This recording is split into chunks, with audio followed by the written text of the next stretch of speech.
Hey everybody, Roxabox90 here, back with some more Shadows over Innistrad spoilers. Apologies for not getting up a video yesterday. I got home very late and I was just exhausted, but I'm going to try to run through the cards from yesterday as well as go through all the cool stuff we have today, which we have a lot, including Sorin, so stay tuned. Let's do this.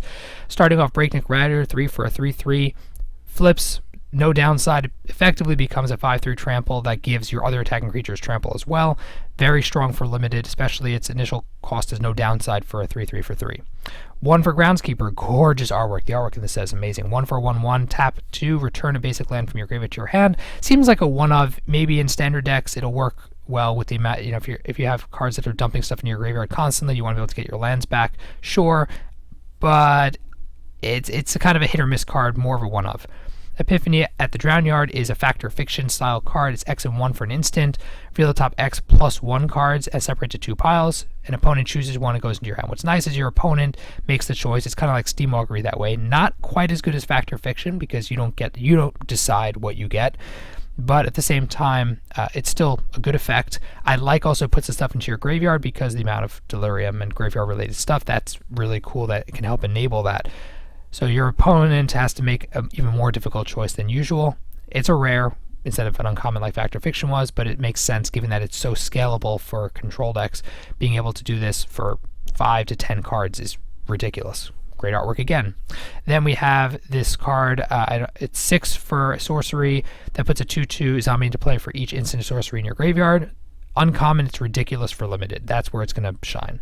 Olivia, Mobilized for War. Awful name. The artwork again is not great. It was really not that great, guys. I'm not a fan at all, especially Mobilized for War. There's no war. There's no visual of war. I don't know. 3 for a 3/3, Vampire Knight Flying. Whenever another creature enters the battlefield, you can discard a card. Black-red, Vampire Madness. Definitely enables it. And it gives the creature you play 1/1 and haste. So it enables and assists more aggressive strategies, which Black-red Vampires is going to be.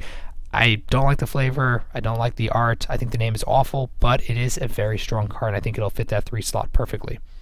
Sigarda Heron's Grace, also fantastic flavor. 5 for a 4/5 flyer. You and humans you control have hexproof. Funny because we, the player, are humans. Ha ha ha. Good job, Wizards. And 2, exile a card from your graveyard. Put a 1/1 white soldier. So she assists, protects, and gathers humans. She prevents delirium and literal madness of the player, not madness the mechanic.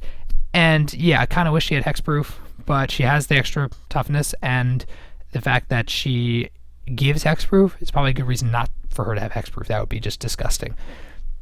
Very solid card. Jace, Unraveler Secrets. We don't need another Jace, Wizards. Mono blue Jace, seriously, you don't take the opportunity. He's having trouble with his mind. Black, blue, something. Do something different.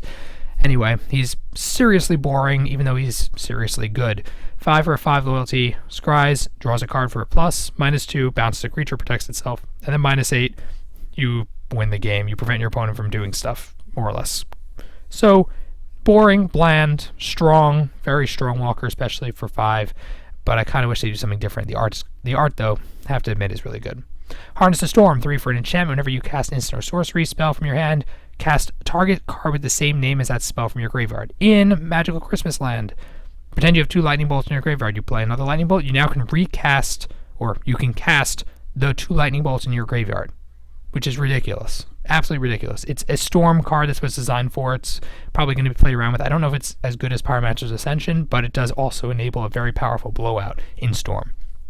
Indulgent Aristocrat is a bland 1/1 that acts as an outlet and can potentially make your Vampire Horde insane, which I think will push it as a 1-drop in limited. Merciless Resolve, Sorin saying, Nahiri, you wouldn't like me when I'm angry. 3 for an instant, sack a creature or land to draw 2 cards. The fact that it's an instant is important because for, let's say, Black-Red Madness, this is the kind of card that gives you additional advantage. Also, most aggressive decks don't mind losing a land. Not having to do Altar's Reap was just a creature. This lets you do a land instead. I think that's going to make it far more playable. Good artwork again. Twins of Mora Estate, it's 5 for 3/5 with Madness 3. Decent, common for limited, and it's really fantastic flavor and art. Stormkirk Mentor, 4 for 4/2, puts a 1/1 counter, another target vampire you control. Bland, boring, not that great, but I guess it's a filler. Decent filler card in limited if you need it. Olivia Bloodsworn, 2 for 2/1, that with evasion that can give haste to other vampires, seems very solid for limited. Today's stuff, we have the Westvale Abbey, which is a land, hits play, taps for colorless. It can create 1/1s. They don't have lifelink or something though, which is for 5 mana seems a lot. But the most important thing, when it hits play untapped, and then you can tap 5, tap it, sack 5 creatures, transform and untap it into a 9/7 flying lifelink indestructible haste, kind of a Withingar style effect. And the fact that it has haste and you can play it right when it comes into play and turn into a demon seems ridiculously good. Obviously limited, it's shoehorned, but I'm sure there'll be ways to push it, of course, in Commander and other places as well. Great flavor, fantastic, really strong land. I like it a lot. Then we have Traverse the Ulvenwald. It's kind of boring. It searches for a basic land for 1, and then it can search for a creature or land. This is, let's say, Eldrazi Ramp. It allows you to search your deck for the creature you want to play for an additional cost, and then just play it. So it's like you play any creature from your deck if you have Delirium for one extra green. Decent card. It's rare because it'll likely see play in that effect. Drowned Temple, tap for colorless, tap 3, return it from the graveyard to the battlefield. The amount of putting stuff into graveyard effects. Let's say you want your land back after the fact. Now you can get it back. Great artwork as well. Deathcap Cultivator is fine. We always wish these were one green drops. Like elves, we don't. The 2/1s are never quite as good, but in limited for sure, and in constructed, it's definitely possible to see play as a card. Sorin Grim Nemesis, 6 for a 6 loyalty, +1. Look at the top card of your library, put it in your hand, so draw a card. Each opponent loses life equal to its mana cost. Kind of amazing. -X deals X damage to target creature or planeswalker, and you gain X life. So it's a form of removal that also gives you life gain. Solid. And then -9, you get 1,000,000 1/1 with 1/1s with lifelink. So very flavorful, works for the flavor, and the art is the worst Sorin art I think in the entire Magic game.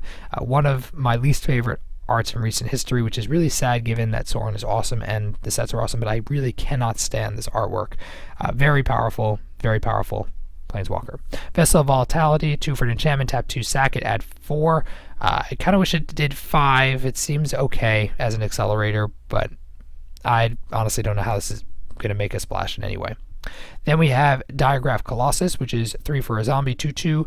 It enters the battlefield with 1 counter for each zombie in your graveyard, so it could potentially be insane. Even if it's just a couple of zombies, it's 3 for a 4/4, 3 for a 5/5. And whenever you cast a zombie, you get an extra zombie. Kind of disgusting. For 3 mana, in limited, this card is disgustingly good, and in constructed, I think it's also very, very playable. Ongoing Investigation is 2 for an enchantment. Whenever a creature deals damage, then you investigate, and you can exile a card from your graveyard to investigate, and you gain life. It's very investigate heavy. If there's any kind of card that you want to get lots and lots of clues, this is going to be good. Otherwise, Daring Sleuth, 2 for a 2/1. Whenever you sack a clue, transform it for a 3/2 prowess. That whenever it deals combat damage, you investigate. Very strong, especially for limited. But we've seen what prowess cards with these kind of power stats do, and it doesn't seem that difficult at all to flip over. This is one of the cards that's good early in the game in limited and good later in the game in limited. Silver for Partisan, 3 for a 2/2 trample. Whenever a wolf or a werewolf becomes a target of instant or sorcery from you or your opponent, put a 2/2 green wolf. Seems very good. Even if they remove it, you still get a body left behind, and if they don't remove it and you have any kind of buff effects, in limited, this card's going to be just insane. And it could potentially work in a green aggressive kind of deck in constructed, but most likely limited craziness. Trail of Evidence, 3 for an enchantment. Whenever you cast instant or sorcery, investigate. It's boring. I don't think it's all that great. Jace's Scrutiny is the same, kind of boring. It's combat trick with investigate. It's like Scry pasted onto random cards that we used to have, and yeah, I guess investigate's kind of better than Scry 1 maybe. I don't know. I don't love when they do that, and this card's not that great. Briar Bridge Patrol is a 3/3 for 4 and deals combat damage to a creature, investigate, and then in your end step, if you sacrifice 3 more clues, then you can put a card into play. Seems very strong for limited, maybe even a workable kind of card in constructed, but most likely Commander, this is where it's going to make a splash. And Behold the Beyond is the final card of today, 7 for sorcery. You discard your hand, so it enables all the madness if you have any mana open for it.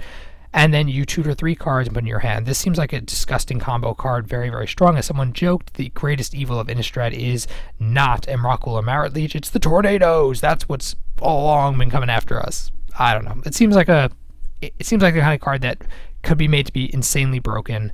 How it's going to work with madness, I don't think it's going to be as good. but I want to see where this card could go. Whew. Anyway, sorry guys for that long video. Hopefully it'll be more up to date with these and they'll be shorter going forward. Thank you so much for watching. If you enjoyed the video, please tap the like button. If you're new to the channel, check in and subscribe. And as always, Roxabox90 signing out. I'll see you guys next time.